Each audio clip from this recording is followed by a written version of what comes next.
How's it going, everybody? Welcome to another workout of the day. Today we're going to be hitting back, shoulders, and biceps. So triple threat here. It's all based on an upper body pull day. So we're going to be starting off with some pull-ups, mainly just to warm up. Hit around 8 to 10 reps for 3 sets, or as many reps as you can get. Try and avoid failure, even though it says AMRAP, or as many reps as possible. Try and stay like 1 rep shy of like full failure, because again, this is going to be a warm-up. Just kind of warming up the back, getting everything going before we move into our first compound movement, which is going to be our main movement of this workout. And we're going to start with bent over barbell rows. 5 sets, and if you look on the screen here, the rep scheme is a little bit different from typical rep schemes. We're going to be hitting 12, 12, 10, 10, 8 reps.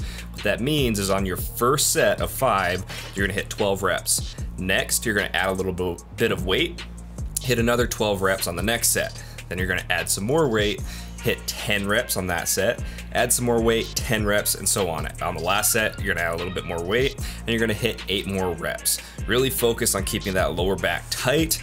I threw my belt on just as the weight was getting a little heavier, and focus on squeezing that bar. So after that, we're gonna hit a V-grip lat pull down. So you can see here, I've got the V-grip, or that close grip handle, lat pull downs, 4 sets, 12-ish reps, so 10 to 12 reps, whatever you feel comfortable doing. I like to stretch out between sets sometimes and between reps. As you can see, just driving my head between my arms allows my lats to really stretch out in there. It just feels good during the set. Also gets a little bit larger range of motion, and just really focus on squeezing your shoulder blades together at the bottom of the movement. So once we finish with that, we're gonna move into the next exercise, which is a close grip cable row. So you can see I've got this interesting handle here, similar to that V-grip handle that we were just using, but it's a little bit wider, so I'm able to get it just outside of my rib cage or my torso. And we're gonna be doing 4 sets of 10 to 12 reps again. So really just focusing on pulling it as far in as we can, squeezing our elbows together at the back or at the top of the range of motion, so we get a nice strong contraction. That's gonna be it for our back exercises. Next, we're gonna move into the first compound movement of our shoulder work, and that's gonna be a seated Smith machine overhead press. One big key to this is you notice my hand position is just wide enough to where when I'm down at the bottom of the movement, right around there, my hands or my arms, my forearms, are staying vertical as much as possible. That's a big key to your hand position here. You don't want to have your hands too far in to where they start to bend, to where your forearms start to bend in, and you don't want them too far out to where the forearms are bending out, because that's going to put a lot of excess stress and tension on joints that you don't want to be working. So specifically your elbows, and then also your shoulders, because it's going to put you in a vulnerable position. Another thing to note with this movement is as I'm driving up, you can see here, I'm driving my head under the bar. That's gonna allow me to get a tighter contraction on all 3 heads of my delts and really focus on the movement more and focus on the squeeze of those delt muscles. So again, 4 sets, around 6 to 8 reps, going a little bit heavier. I like to do that on the Smith machine just so I can control the movement more. Then once we finish with that, we're gonna jump into a triple set or a tri-set.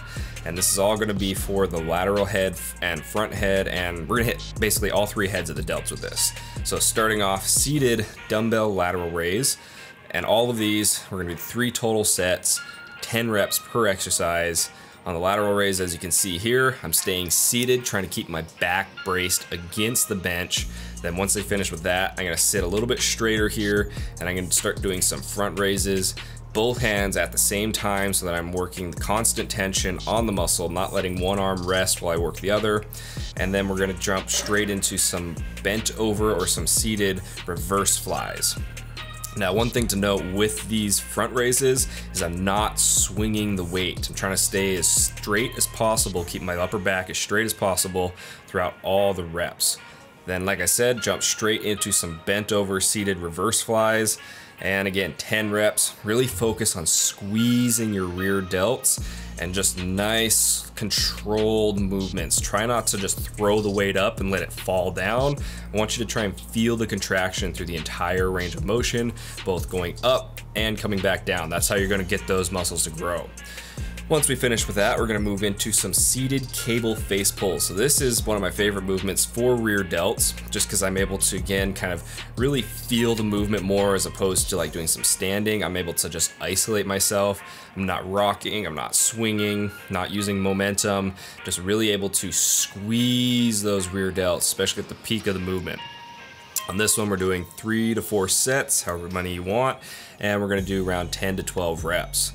So once we finish with that, we're gonna move into a bicep exercise here, and it's gonna be a seated incline dumbbell curl, 3 sets of 8 to 10 reps.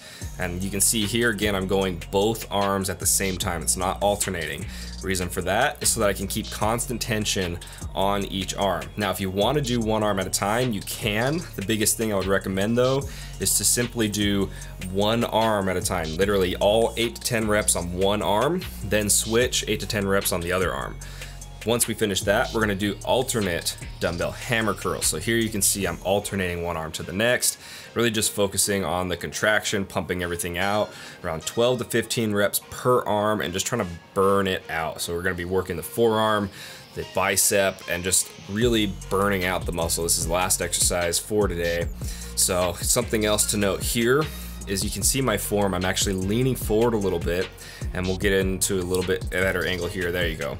So I'm leaning forward into the movement a little bit, but I'm not swinging or rocking to get the weight up. Keeping my upper arm, my bicep, and my tricep vertical as much as possible, and I'm focusing on that squeeze and that contraction. So that's gonna be the workout for today. I hope you guys have enjoyed the video. Don't forget to smash that like button, subscribe, and I will see you guys in the next video. Bye.